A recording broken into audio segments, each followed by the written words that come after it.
ஆப்பிரிக்க நாடுகள் இந்த ஜெலன்ஸ்கி அவர்களை மீட் பண்றது இது போல விஷயங்கள்லாம் நடந்துச்சு இல்லையா? இந்த தானிய ஏற்றுமதி இது போல விஷயங்கள்லாம் இருக்கிறதுனால ஆப்பிரிக்க தரப்புல இருந்து அமைதி பேச்சுவார்த்தைக்கெல்லாம் உக்ரைனுக்கு போயிருந்தாங்க. இது போல விஷயங்கள்லாம் நடந்தது. இப்போ சவுத் ஆப்பிரிக்கா ஆகிட்ட வந்து பாத்தீங்கன்னா ஏன்னா சவுத் ஆப்பிரிக்கா பிரிக்ஸ்ல ஒரு நாடு. சவுத் ஆப்பிரிக்கால பிரிக்ஸ் மீட் நடக்கும்போது புட்டின் அவர்கள் வரும்போது வரல. இது போல விஷயங்கள்லாம் நடந்துச்சு. ஏன்னா ஐசிஜேல வந்து சவுத் ஆப்பிரிக்கா ஒரு உறுப்பினரா இருக்கிற ஒரு காரணத்தினால இப்போ ஜெலன்ஸ்கி அவர்கள் வருவாரா, நீங்க கூப்பிடுவீங்களா அப்படின்ற ஒரு பேச்சு அடிபட்டிருக்கும் போல இருக்குது. அதுக்கு சவுத் ஆப்பிரிக்கா தரப்புல இருந்து என்ன சொல்லிக்கிறாங்கன்னா, முதல்ல உக்ரைன்ல எலெக்ஷன் நடக்கட்டும், திரும்பி அவர் எலெக்ஷன்ல ஜெயிச்சு அதிபரா தேர்ந்தெடுத்தாருன்னா கூப்பிடுறத பத்தி எல்லாம் யோசிக்கலாம். அங்க எலெக்ஷனே நடக்காம நாங்கெல்லாம் கூப்பிடுற மாதிரி இல்லை அப்படிங்கிறதோட சவுத் ஆப்பிரிக்கா தரப்பு வந்து நேக்கா சொல்லி எஸ்கேப் ஆயிருக்கிறாங்க. இது ஒரு மிகப்பெரிய மூவ் அப்படிங்கிறதோட சொல்றாங்க சவுத் ஆப்பிரிக்கா தரப்பு இருந்து. இது போல பல விஷயங்கள் தான் இந்த பதிவில் இருக்க போது. அனைவருக்கும் வணக்கம். நான் உங்கள் செந்தில். இது உங்கள் செந்தில் டிஃபென்ஸ். பதிவுக்குள்ள போறதுக்கு நான் நம்ம சேனலை சப்ஸ்கிரைப் பண்ணலாம், மறக்காம சப்ஸ்கிரைப் பண்ணிட்டு கூடவே பக்கத்துல இருக்கிற பெல் ஐக்கான்ல ஆல் ஆப்ஷன் சூஸ் பண்ணிக்கோங்க. அப்பதான் நம்ம எப்ப பதிவுக்குள்ள போட்டாலும் உங்களுக்கு இன்ஸ்டன்ட் நோட்டிபிகேஷன் வரும். அது கூடவே நம்ம சேனலும் அடுத்தடுத்த கட்ட வளர்ச்சி அடைய உதவியா இருக்கும். எனக்கா இந்த உதவியை செய்ய வேண்டிய நம்பிக்கையில பதிவுக்குள்ள போயிடலாம். மால்டோவோட முன்னாள் டெபுட்டி ஃபாரின் மினிஸ்டர் இருந்திருப்பாங்க இல்லையா, அவங்க கிட்ட இருந்து ஒரு ஸ்டேட்மெண்ட் வந்திருக்கு. என்னன்னா, தேவையில்லாம அதிகமான ஆயுதங்கள் மால்டோவுக்குள்ள வருது. காரணம் என்ன? மால்டோவும் பிரான்ஸும் அக்ரிமெண்ட் சைன் பண்ணிக்கிட்டாங்க இல்லையா, டிஃபென்ஸ் அக்ரிமெண்ட். அந்த ஒரு காரணத்தினால பிரான்ஸ் அதிகமான ஆயுதங்களை மால்டோவா கொண்டு வந்து கொடுக்குறாங்க. இந்த ஒரு காரணத்தினால தேவையில்லாம நம்மளும் உக்ரைன் மாதிரி பிரச்சனையில போய் மாட்டிக்குவோமோ அப்படிங்கிறது போல தோணுதுன்னு கிளப்பி விட்டுக்கிறாங்க. மால்டோவால ஆல்ரெடி அங்க பிரச்சனை இருக்கு.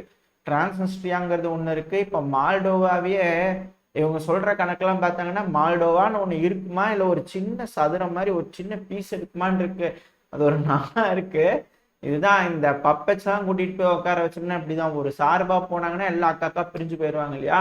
ஸோ இது போல வேலைகள் அங்க நடக்குது அப்படிங்கிறது போல ஒருத்தரா குரல் கொடுக்க ஆரம்பிச்சிருக்காங்க. இதுக்கப்புறம் அங்க இருக்கக்கூடிய மக்கள் என்ன மாதிரியான முடிவுகள் எடுக்க போறாங்க, சண்டை வர்றதுக்கு முன்னாடி அங்க இருக்கிற மக்கள் மத்தியில இது போல விஷயங்களை விதைச்சு மெய்டன் மூவ்மெண்ட் கொண்டு வந்துருவாங்களா அப்படிங்கிற பேச்சுன்னா அடிபட்டு இருக்க அரசல் புரசலா வருந்தின்னு வச்சுக்கோங்களேன். ஏன்னா அதிகமான ஆயுதங்கள் வந்தா மக்களுக்கு எல்லாம் பயம் வரும் இல்லையா. ஆல்ரெடி டிரான்சிஸ்டாங்கள் தனி நாடா இருக்கு, அங்கீகரிக்கப்படல.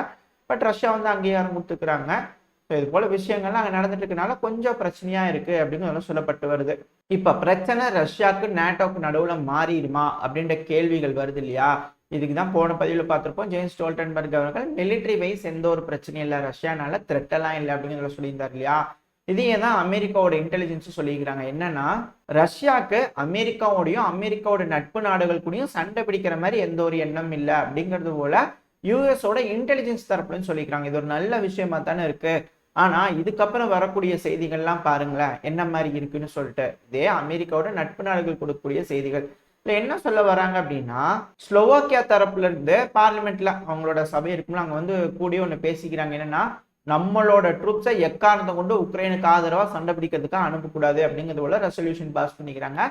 இது ஒரு நல்ல விஷயம் மாதிரி தான் தெரியுது. ஆனா அடுத்தது நார்வே இருக்கிறாங்க இல்லையா, இந்த ரஷ்யாவுக்கு எதிர்த்து டிஃபென்சிவா இருக்கணுன்றதுக்காக அதிகமான ரேடார்ஸ் இது போல விஷயங்கள்லாம் வைக்கிறேன் இருக்காங்க. சரி, ஓகே, இது கூட அவங்களோட பாதுகாப்புக்காக வைக்கிறாங்க அப்படிங்கிறது புரிஞ்சுக்க முடியுது. ஆனா அடுத்த செய்தி பாத்தீங்கன்னா, இதே ஜேம்ஸ் ஸ்டோல்டன்பர்க் அவர்கள் கிட்ட இருந்து என்ன சொல்லிக்கிறாங்கன்னா, போப் அவர்களே, ஏன்னா போப் அவர்கள் சமீபத்துல உக்ரைன் வெள்ளக்குட்டி காட்டுறதுக்கு தைரியம் வேணும் அப்படிங்கிறத சொல்லிட்டாரு இல்லையா. அது ஒரு நல்ல ஒரு விஷயம். அதாவது இது போல விஷயங்கள்லாம் சொல்றாங்கன்னா பெரியவங்க சொல்றாங்க கேட்டு நடந்துக்கணும். இதனாலதான் கேட்டுக்கு நடக்கலைன்னா இப்படித்தான் ஆகி போயிடும் அப்படிங்கிறது புரிய வருது. பட் ஆனா இப்போ ஜேம்ஸ் ஸ்டோல்டன்பர்க் என்ன சொல்றாருன்னா, அதாவது உக்ரைனுக்கு வேணுங்கிறது வெள்ளக்குடி இல்லைங்க, ஆயுதங்கள் அப்படிங்கிறது போல வருது. அப்ப கொடுங்க அப்படிங்கிறது போல நம்மளுக்கே கோபம் வருது. பட் ஆனா அவங்க ஆயுதமும் தர மாட்டாங்க, ஒன்றும் பண்ண மாட்டாங்க அப்படிங்கிறது போல இருக்கு. குமரல்கள் உக்ரைனுக்கு இருக்கு. பட் இது ஒரு ஸ்டேட்மெண்ட். ஓகேங்களா. இப்ப அடுத்த ஸ்டேட்மெண்ட் எல்லாம் பாருங்க எப்படி வருதுன்னு. ஜெர்மனில பல வகையான கட்சி இருக்கும்ல, அதுல கிரீன் பார்ட்டி அப்படின்றது போல இருக்கிற ஒரு கட்சி வந்து பாத்தீங்கன்னா, அவங்க என்ன ஒரு ஐடியா கொடுத்துக்கிறாங்கன்னா, டாரஸ் மிசைல நம்ம உக்ரைனுக்கு தரக்கூடாதுங்க, ஆனா நம்ம கிட்ட இருக்கிற மிசைல யூகேக்கு கொடுத்து யூகேவோட மிசைல நம்ம வாங்கிக்கோதை எக்ஸ்சேஞ்ச் பண்ணிக்கலாம். அப்படி எக்ஸ்சேஞ்ச் பண்ணிட்டோம் அப்படின்னா நம்மளோட மிசைல் யூகேக்கு தானே இருக்கு, யூகே அதை வச்சு அவங்க என்ன வேணா செஞ்சுக்கலாம்ல, உக்ரைனை கொடுக்கறனா கூட கொடுத்துக்கலாம்ல அப்படிங்கிறது போல ஒரு ஐடியா கொடுத்துக்கிறாங்களாம். இப்ப இது போல செஞ்சா அந்த டாரஸ் மிசைல வச்சு பலன்னு இருக்குதே எடுத்து ஏவிடலாம், கிரீமியா பிரிட்ஜ் மேலன்னு ஏவிட்டாங்கன்னா அது விடிஞ்சு போச்சுன்னா இப்ப ரஷ்யா கோவம் வந்து அடிக்கதானே செய்வாங்க. ஏங்க நீங்களே சொல்றீங்க ரஷ்யா இது போல ஆலைஸோட சண்டை பிடிக்கிறதுக்கு அமெரிக்காவோட சண்டை பிடிக்கிறது மிலிட்டரி த்ரெட்லாம் எதுவும் இல்லை, நானே ஏங்க இது போல வேலையை செய்றீங்க அப்படின்ற கேள்விகள் குழந்தைக்கு கூட கேட்க தோணுது அப்படிங்கிறதோட சொல்றாங்க. ஆனா இவங்களுக்கு ஏன் அது புரிய மாட்டேங்குது அப்படிங்கிறது தெரியல. ஆனா இவங்க வந்து நீதியை நிலைநாட்டணும் அப்படின்னு நினைக்கிறாங்க. ஆனா இதுக்கு முன்னாடி இந்த டான்பாஸ் மக்களுக்கு நடந்த கொடுமைகளுக்கு யாருங்க நீதி தருவா அப்படின்ற கேள்விகளும் வருது. அதுக்கெல்லாம் யாரும் பதில் சொல்ல மாட்டாங்க. அதெல்லாம் அப்படியே மறந்துட்டு போயிட வேண்டியதுதான். இப்ப எப்படிங்க இஸ்ரேல் காசா பிரச்சனை நடக்குது, 31,000 பேத்துக்கு மேல இறந்துருக்காங்க இல்லையா, மக்கள் இறந்துருக்காங்க, அப்படியே கடந்து போகணுன்றது போல போயிட்டு இருக்காங்களே, அது போல போயிருந்திருக்கணும் ரஷ்யா அப்படின்றது போல எண்ணம் இருக்குமோ என்னமோ தெரியல. பட் ஆனா ரஷ்யா அப்படி விடுற மாதிரி இல்லை இல்லையா. ஏன்னா நம்மளோட அப்துல் கலாம் ஐயா இருக்கிறார் இல்லையா, ஸ்ட்ரென்த் ரெஸ்பெக்ட் ஸ்ட்ரென்த்னு சொல்லியிருந்தார் இல்லையா, அது இந்த இடத்துல பொருந்து திரும்பி திரும்பி அந்த வார்த்தையை நம்ம பயன்படுத்திக்கிட்டே இருக்கணும், சொல்லிக்கிட்டே இருக்கணும் அப்படிங்கிறதுல வந்து மாற்று கருத்தே இல்லை. இப்போ அடுத்தது வந்து பார்த்தீங்கன்னா ஸ்டேட்மெண்ட்ஸ், இதே லைன் அடுத்த ஸ்டேட்மெண்ட் சொல்கிறேன் பாருங்க. ஸ்வீடன் வந்து நேட்டோவில் சேர்ந்துருச்சு இல்லையா, இதுலேருந்தே தெரியுது ரஷ்ய அதிபரான விளாடிமிர் புட்டின் அவர்கள் தோத்துட்டாருன்னு. அவரோட வீக்னஸ் காட்டுதுங்க, ரஷ்யா தோத்துச்சு. ஏன்னா ஸ்வீடன் நேட்டோவில் சேர்ந்துருச்சு பாருங்க அப்படிங்கிறது போல ஜேம்ஸ் ஸ்டோல்டன்பர்க் அவர்கள் நேட்டோட சீஃப் தரப்பு ஸ்டேட்மெண்ட் வந்துருக்குது. ஏங்க சும்மா சும்மா கிண்டி விட்டுக்கிட்டே இருக்கிறீங்க அப்படின்னு கேள்வி வருது. பட் இருந்தாலும் இப்போ அடுத்த ஸ்டேட்மெண்ட்டுக்கு போவோம். அமெரிக்கா எத்தனை ட்ரூப்ஸை போலாண்ட்ல நிப்பாட்டி வச்சுக்கிறீங்கன்னா 10,000 ட்ரூப்ஸை நிப்பாட்டி வச்சுக்கிறாங்களாமா. எதுக்கு? இன் கேஸ் ஆஃப் எமர்ஜென்சி டமுக்கு நெட்டி பிடிச்சிக்கிறதுக்கு தான். எதுக்குங்க? அங்க நேட்டோ தானுங்க எல்லாரும், சரி ஓகே போலாண்டை பாதுகாக்கிறதுக்காக வச்சுக்கிறாங்க அப்படின்னு எடுத்துக்கலாமா. ஆனா இதே அமெரிக்கா கூடிய அமெரிக்காவோட மெர்சனரி ரஷ்யாவுக்கு சார்பா சண்டை பிடிக்கிறாங்க அப்படிங்கிறது போல வீடியோ பதிவுகளை நம்ம சேனல்லே பார்த்துருப்போம். அதே போல அமெரிக்காவோட மெர்சனரிஸ் உக்ரைனுக்கு ஆதரவாக வேலை செய்யறாங்களே, அதை கொஞ்சம் கண்ட்ரோல் பண்ணலாமே அப்படின்ற கேள்வி வருது. ஏன்னா இதை சொல்றதுக்கு காரணம் நமக்கு ஸ்ட்ராங்கா சொல்லியிருக்கோம். எங்களோட நேஷனல்ஸ் யாராவது அங்க இருந்தாங்கன்னா, அதாவது இந்தியாவை சேர்ந்தவங்க யாராவது அங்க ரஷ்யால இருந்து ரஷ்யாவுக்கு ஆதரவாக சண்டை பிடிக்கிறா தயவுசெய்து திருப்பி அனுப்பிடுங்க அப்படிங்கிறதோட நம்ம ஸ்ட்ராங்கா சொல்லியிருக்கோம். ஸோ இது போல விஷயங்கள்லாம் நடந்துட்டு இருக்கு, நம்ம தெரிஞ்சுக்கலாம். அதுக்கான ஒரு பதிவு தான் இது. அப்புறம் அப்படியே இந்த கலை நிலவரத்துக்கு போயிடலாம். இந்த நொபோ மிக்கலைவுக்கால ரஷ்ய வீரர்கள் எப்படி முன்னேறாங்க அப்படிங்கிறது போல இப்போ ஒரு இமேஜோட இருக்கும், பார்த்தீங்கன்னா தெரியும்.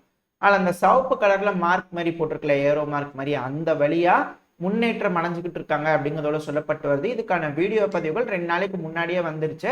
இப்போ அந்த பதிவு வந்து இப்போ லோட் ஆயிருக்கும். அதை பார்த்தீங்கன்னா அதுல ஒரு முக்கியமான விஷயம் இருக்கு, அதனால தான் அது எடுத்து வந்திருக்கு. என்னன்னா இப்போ அந்த முன்னாடி வந்து பார்த்தீங்கன்னா டிமைனிங் எக்யூப்மெண்ட் போயிட்டு இருக்கு, அதுக்கு பின்னாடி ஆர்மட் பர்சனல் கேரியர்ஸ் வருது, அதுக்கப்புறம் ட்ரூப்ஸ் வராங்க, திருப்பி டேங்கர்கள் வருது, இது போல அணிவகுப்பு இருக்கு, முன்னேறிட்டு இருக்காங்க. அதோட முன்னேற்றம் எப்படி இருக்கு அப்படிங்கிறத இப்போ அந்த மேப்ல அந்த வரைஞ்சி காமிச்சிருக்கேன் இல்லையா, ஆரோ மார்க், அதுல வந்து பார்த்தீங்கன்னா அது போல முன்னேறிட்டு இருக்காங்க.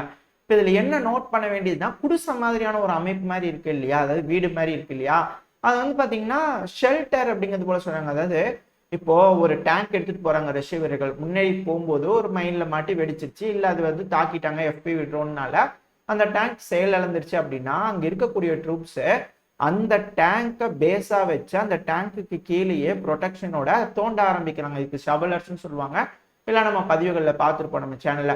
இப்போ அந்த ஷவலர்ஸ் உடனே இறங்கி என்ன செய்யறாங்கன்னா குழி தோண்ட ஆரம்பிக்கிறாங்க, ஒரு ட்ரென்ச் மாதிரி ரெடி பண்ண ஆரம்பிக்கிறாங்க. அந்த ட்ரென்ச்சை வந்து ஃபார்வேர்ட் ட்ரென்ச்சா வச்சு அதுக்கு மேல அங்க இருந்து முன்னேறுவாங்க அப்படிங்கிறது சொல்லப்பட்டு வருது. பட் இதுல என்னன்னா, இப்ப அங்க ட்ரென்ச் தோண்டும் போது ட்ரோன்கள் வந்து விழுகும், ஆர்ட்லரி ஷெல்கள் விழுகும், மோட்டார் தாக்குதல் நடக்கும், இது போல விஷயங்கள்லாம் நடக்கும் இல்லையா. ஸோ இதனால அதிகமான சேதங்கள் ரஷ்ய வீரர்களுக்கு நடக்கும். இப்ப அது போல நடக்காம இருக்கணுன்றதுக்காக இந்த ஆர்மட் பர்சனல் வெஹிக்கல்ல அந்த ஒரு வீடு மாதிரி ஒரு அமைப்பு இருக்கு இல்லையா, அதுல பாத்தீங்கன்னா ஒரு 2 ஓட்டம் மாதிரி இருக்கு, அதுல துப்பாக்கி சுடுறதுக்காக. இப்ப அதை என்ன செய்யறாங்கன்னா, அந்த ட்ரென்ச் தோண்டினதுக்கு அப்புறமா அதை எடுத்து அந்த இடத்துல வச்சுக்குவாங்களாமா.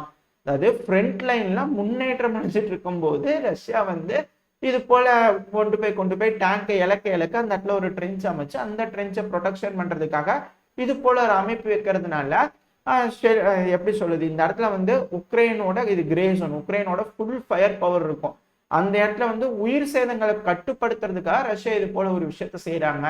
இது ஒரு புது ஸ்ட்ராட்டஜியா இருக்கு. ஏன்னா இதுக்கு மேல சமதளம் தான், மறைஞ்சு ஓடுறது இது போல வேலைகள்லாம் இருக்காது. ஓப்பனா வந்து முன்னேறும் போது நம்ம வீரர்களை பாதுகாக்கிறதுக்காக ஒரு புதுசா ஒரு இனிஷியேட்டிவ் எடுத்திருக்காங்க ரஷ்யா அப்படிங்கிறாங்க.